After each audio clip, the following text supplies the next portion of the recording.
नमस्कार, बहुत स्वागत है आप सभी का। आप देख रहे हैं न्यूज़ इंडिया और आपके साथ मैं हूं मनीषा शर्मा। शुरुआत कुछ बड़ी और अहम खबरों के साथ कर लेते हैं। आपको बताया जाए, नेपाल में आई भीषण बाढ़ आपदा को लेकर मध्य प्रदेश के मुख्यमंत्री डॉक्टर मोहन यादव ने दुख व्यक्त किया। सीएम मोहन यादव ने कहा कि नेपाल के रसुआ क्षेत्र में भोटेकोशी नदी में आई भीषण बाढ़ से हुई जन धन की हानि अत्यंत पीड़ादायक और दुर्भाग्यपूर्ण है। आपदा की इस कठिन घड़ी में मेरी संवेदनाएं नेपाल के प्रभावित लोगों के साथ हैं। तो वहीं इस संकट में फंसे मध्य प्रदेश वासियों की सहायता एवं आवश्यक जानकारी के लिए राज्य सरकार द्वारा नई दिल्ली में कंट्रोल रूम स्थापित किया गया है। नेपाल में यात्रा पर गए मध्य प्रदेश के नागरिक और उनके परिजन आवश्यक सहायता और जानकारी के लिए कंट्रोल रूम के हेल्पलाइन नंबर 011-2677-2005 और व्हाट्सएप नंबर 9818963273 पर संपर्क कर सकते हैं। इसके अलावा ईमेल आईडी को भी जारी किया गया है, जिसके माध्यम से वो सूचना दे सकते हैं।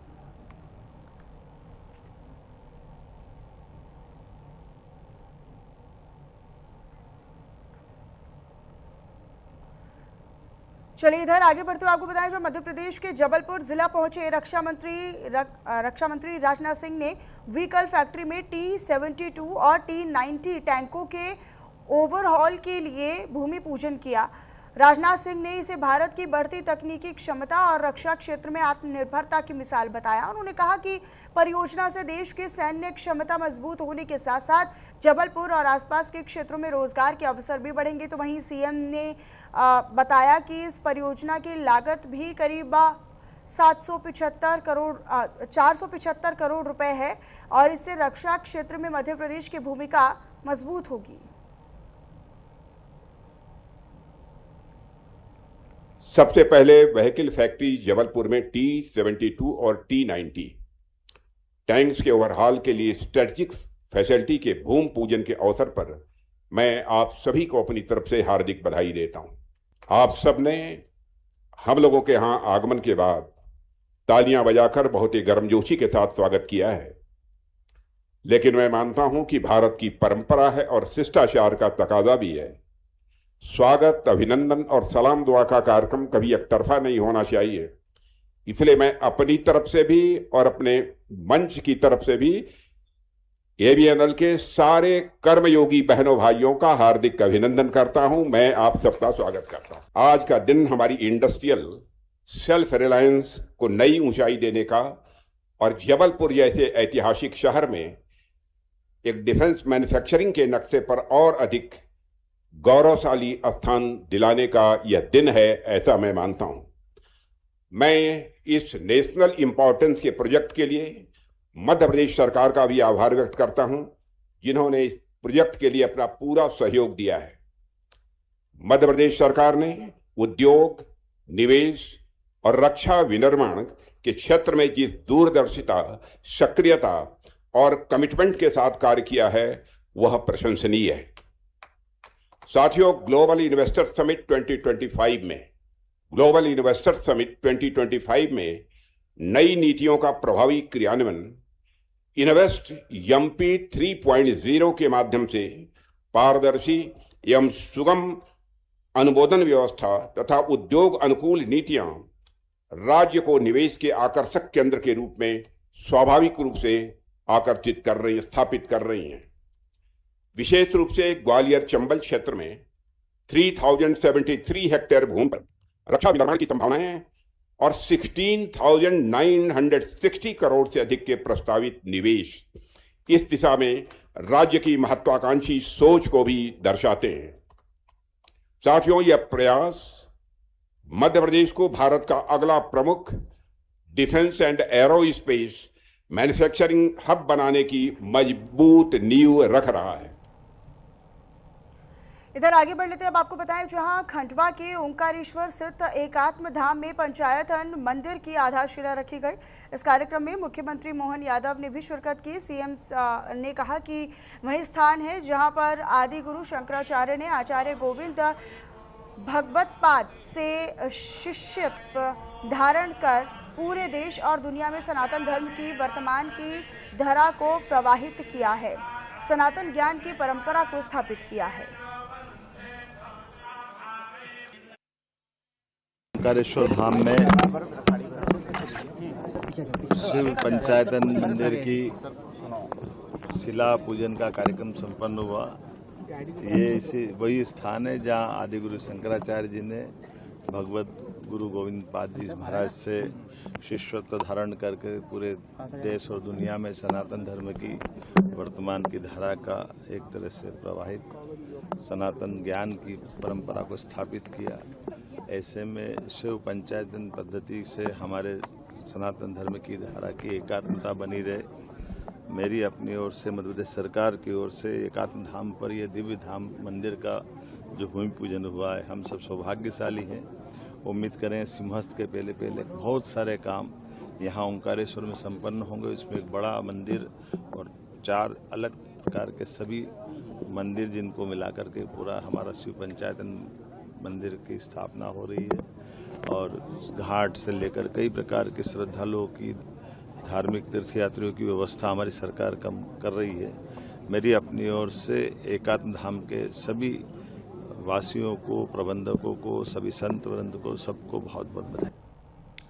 आगे बढ़ते हुए आपको बताएं, जो छतरपुर पन्ना नेशनल हाईवे 39 पर केन नदी का पुराना पुल बदहाल स्थिति में पहुंच चुका है। पुल की सड़क पर जगह जगह पर गहरे गड्ढे हैं और कई हिस्सों में तो रेलिंग भी टूट चुकी है। लगातार होती बारिश और केन नदी का बढ़ता जलस्तर पुल पर हादसे का खतरा और बढ़ा रहा है। पुल पर ना तो कोई बैरिकेडिंग है, ना ही पर्याप्त चेतावनी संकेत हैं। इसके बावजूद वाहनों की आवाजाही वहां पर जारी है। लोग जर्जर पुल पर वाहन रोककर सेल्फी लेते भी नजर आते हैं, जिससे खतरा और ज़्यादा बढ़ गया है। 1965 में बने इस महत्वपूर्ण पुल की सुरक्षा और मरम्मत को लेकर प्रशासन और पीडब्ल्यूडी की कार्यशैली पर और उनकी कार्यप्रणाली पर सवाल उठ रहे हैं।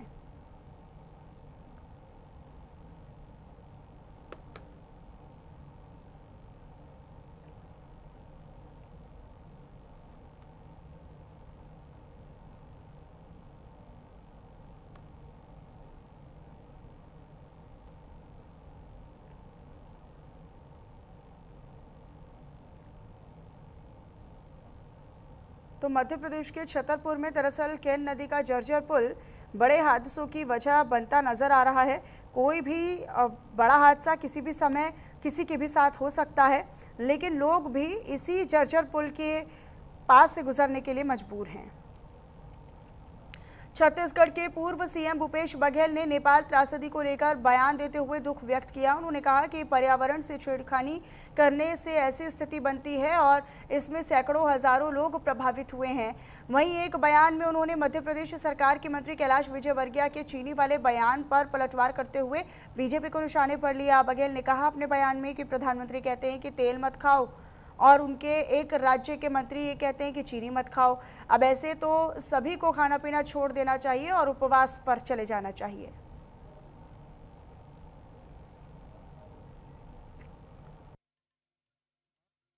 देखिए, प्राकृतिक आपदा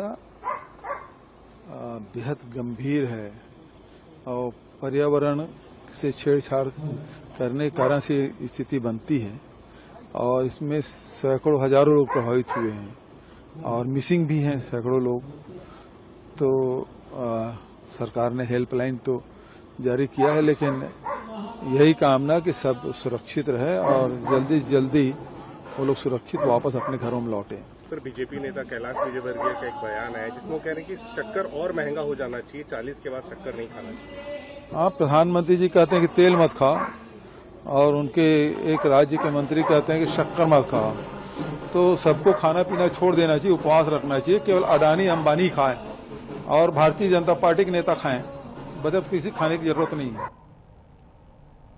छत्तीसगढ़ आदिवासी स्थानीय स्वास्थ्य परंपरा एवं औषधि पादप बोर्ड के अध्यक्ष विकास मरकाम ने कांग्रेस को निशाने पर लिया है। उन्होंने दरअसल कांग्रेस पर आदिवासी समाज के अधिकारों और हितों को नुकसान पहुंचाने का आरोप लगाया। मरकाम ने कहा कि कांग्रेस ने 32% आरक्षण खत्म करने के प्रयास और स्थानीय भर्ती में भी आदिवासी अधिकार प्रभावित करने का काम किया है।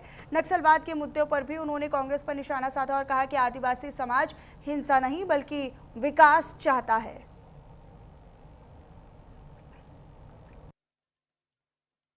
अभी कांग्रेस जो है वो आदिवासियों के लिए जो बैठक कर रही है, उस बैठक के संदर्भ में हम लोग को भी कुछ कहना है। उसके लिए आज आप सब लोगों को हम लोगों ने आमंत्रित किया है। सभी लोगों का मैं स्वागत करता हूं और ब्रीफिंग चालू करता हूं। कांग्रेस को आदिवासियों के लिए मीटिंग करने की नहीं, बल्कि आदिवासियों से माफी मांगने की जरूरत है, क्योंकि भूपेश सरकार के 5 सालों में आदिवासियों का जो शोषण हुआ, आज उसके हिसाब देने की जरूरत है। आप लोगों ने देखा था कि भूपेश बघेल की सरकार में कैसे आदिवासियों के 32% आरक्षण को छीनने का कुत्सित प्रयास किया गया था। रायपुर से खबर है। रायपुर में लोरमी विधानसभा क्षेत्र की बहनों ने डिप्टी सीएम अरुण साव को राखी बांधकर रक्षाबंधन का त्योहार मनाया। डिप्टी सीएम ने भी राखी को भाई बहन के अटूट प्रेम और अपनत्व का प्रतीक बताते हुए बहनों की सराहना की और उनकी सुख समृद्धि और खुशहाली की कामना की। तो ये तस्वीरें भी सामने आई। छत्तीसगढ़ के रायपुर से तस्वीरें हैं, जहां पर रक्षाबंधन का त्यौहार मनाते हुए डिप्टी सीएम अरुण साव नजर आए।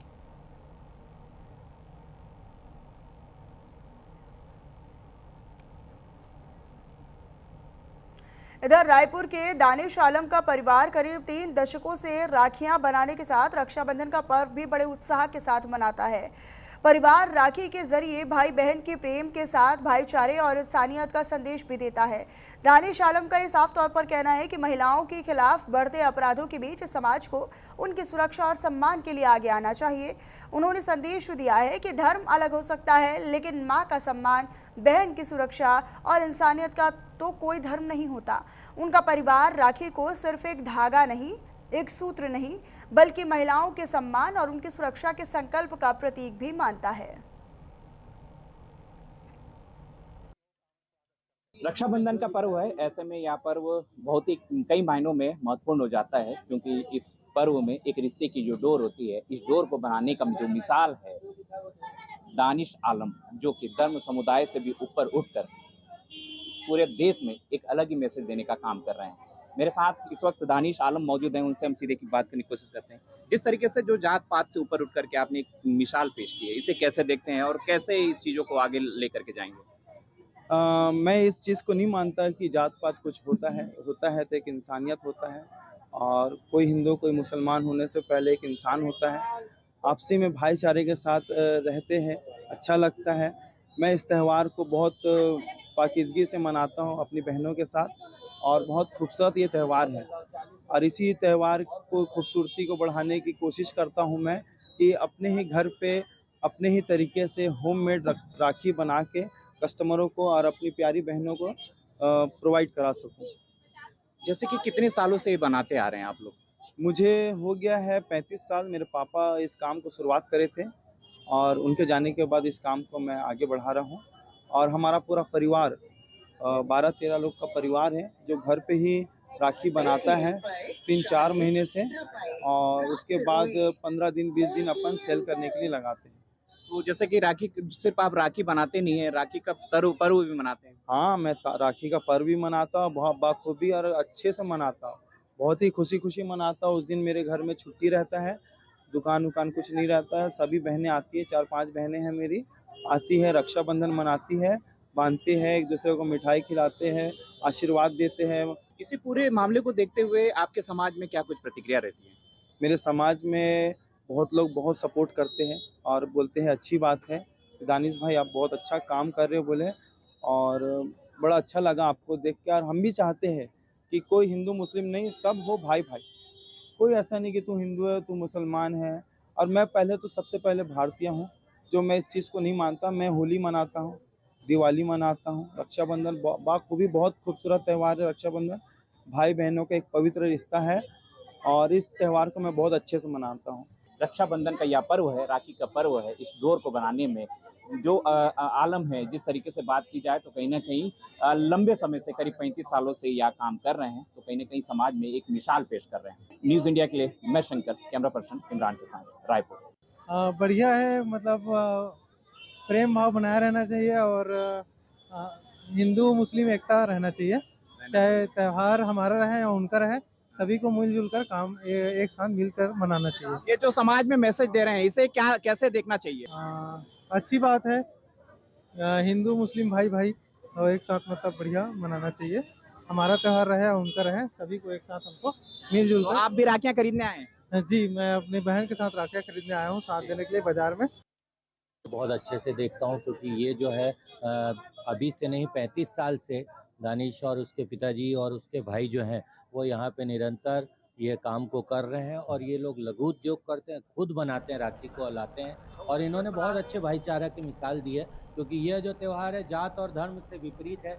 इन सब धर्मों से उठ करके एक बहन भाई का प्यार है। हर साल हमारी बहनें राखी के दिन दानिश को राखी बांधती है और जो भी इन लोग का प्यार व्यवहार और व्यापार उसी से बहुत अच्छे से चल रहा है उन लोग की वजह से। इधर रक्षाबंधन के मौके पर भारतीय डाक विभाग ने राखियां समय पर पहुंचाने के लिए विशेष व्यवस्था की है। छत्तीसगढ़ के प्रधान डाकघरों और उप डाकघरों में 10 रुपए में विशेष राखी लिफाफा उपलब्ध करवाया जा रहा है। राखियां स्पीड पोस्ट या साधारण डाक के जरिए भी देश विदेश में भेजी जा सकती हैं। डाक विभाग ने बहनों से लिफाफे पर पूरा पता और पिन कोड साफ लिखने की अपील की है ताकि राखियां समय पर भाइयों तक पहुंच सके। इस वक्त मेरी मौजूदगी राजधानी रायपुर प्रदेश के जो प्रधान डाकघर में है। आप तस्वीरें देखिए, तस्वीरों में यह प्रधान डाकघर है। इस वक्त मैं यहाँ पर इसलिए पहुँचा हूँ कि जिस तरीके से रक्षाबंधन का पर्व है और रक्षाबंधन के पर्व में जिस तरीके से गवर्नमेंट ऑफ इंडिया ने एक विशेष पहल की है, जो बहनें हैं उनके लिए विशेष पहल की गई है ताकि जो भाई हैं जो दूर रहते हैं उन्हें राखियां पहुंचा सके, इसके लिए विशेष पहल और एक मुहिम की गई है। इस वक्त हमारे साथ मौजूद हैं जो कि अकबर खान जी हैं, वैसे डिप्टी पोस्ट मास्टर हैं। इनसे हम समझने की कोशिश करते हैं। आप हमारे न्यूज़ इंडिया के दर्शकों को समझाइएगा कि किस तरीके की विशेष मुहिम और ये पहल है जो गवर्नमेंट ऑफ इंडिया ने विशेष तौर पर यह पहली बार शुरुआत की है। गवर्नमेंट ऑफ इंडिया ने ये विशेष गिफ्ट रक्षाबंधन के लिए इस साल से शुरू किया है और ये इसका प्रतिसाद अच्छा आ रहा है और ये इतना बेहतरीन बॉक्स है। ये भाई बहन में से जो भी अगर दूर हो रहे हैं, जैसे भाई दूर है या बहन दूर है, तो इस गिफ्ट के जरिए वो सारी सामान है जो एक राखी के लिए ज़रूरत हो। इसमें 6 आइटम हैं और ये 6 आइटम में ये बॉक्स भी अट्रैक्टिव है पोस्ट ऑफिस का और इसमें 6 आइटम में 3 पोस्ट कार्ड है। ये 3 पोस्ट कार्ड है, एक स्टिकर है और 2 शानदार ये राखियाँ हैं, 2 अक्षत कुमकुम है, 2 बेच हैं और कीरिंग है। ये सब सारी चीज़ इसमें है। ये 520 रुपये का कीमत है और ये बढ़िया हमारे यहाँ अब तो लगभग अंतिम की ओर चल रहा है। कल राखी का त्यौहार है और ये आसपास के ग्रामीण एरिया में जो बड़ा बड़ा पोस्ट ऑफिस है वहाँ भी हम लोग सप्लाई किए हैं इसका ये बॉक्स का। तो हमारे यहाँ का जो स्टॉक है लगभग तो जो आया सप्लाई वो तो लगभग सेल आउट हो गया है।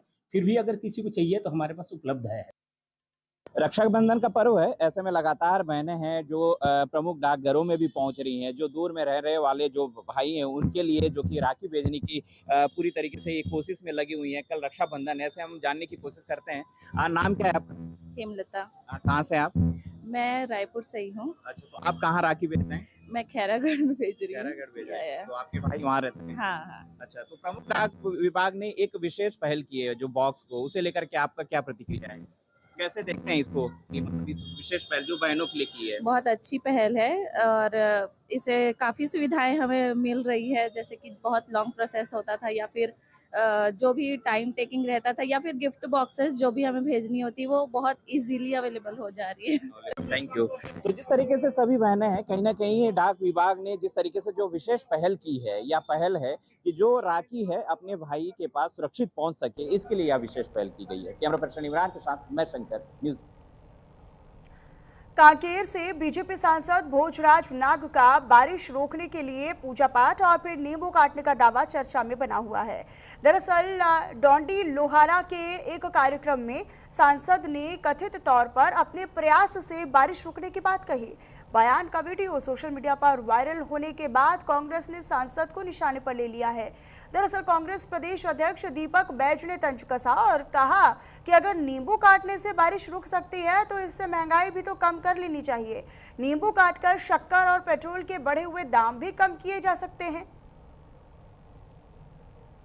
देखो बनाने का संकल्प, इस कांकेर लोकसभा को विकसित लोकसभा बनाने का संकल्प ले और ज्यादा ना कहते हुए आज ऐसे खराब मौसम में भी माननीय मुख्यमंत्री जी जब यहाँ आने के लिए प्रोटोकॉल रात को 12 बजे जारी किए, कल भी यहाँ मौसम खराब था, लेकिन मैं बूढ़ादेव महादेव से प्रार्थना करके और नींबू काट के पानी को रोक दिया हूँ। माननीय मुख्यमंत्री जी को भी प्रदेश के बैठक में भी जाना है, तो हम चर्चा कर रहे थे तो मैंने कहा कि हमारा काम हो गया। माननीय मुख्यमंत्री जी यहाँ आ चुके हैं, हमारे कार्यक्रम सफल हो गया है, सौगात दी है। यदि पानी को गिरना है तब गिरे। भारतीय जनता पार्टी वैसे भी अंधविश्वासी है। अब ये कोरोना में ताली बजाने वाले लोग, मोमबत्ती जलाने वाले लोग तो ऐसी ही बातें करेंगे। अगर नींबू काटने से अगर पानी रुक रहा है तो फिर महंगाई रोक दे। शक्कर आज 70 रुपए किलो हो गया है, उसके लिए नींबू काटे। पेट्रोल डीजल 111 से ऊपर हो गया है, उसको 50 रुपए में लाने के लिए नींबू काट ले। दाल तेल इतना महंगा हो गया है, उसको कम करने के लिए नींबू काट ले। और बिजली बिल इतना ज्यादा महंगा हो गया है तो भोजराज नाग जी उसके भी नींबू काट ले। नहीं हो, अगर वो भी नहीं हो पाएगा तो मुख्यमंत्री को सद्बुद्धि देने के लिए भी नींबू काट ले। चलिए फिलहाल इन्हीं तमाम खबरों के साथ इस बुलेटिन में इतना ही। नमस्कार।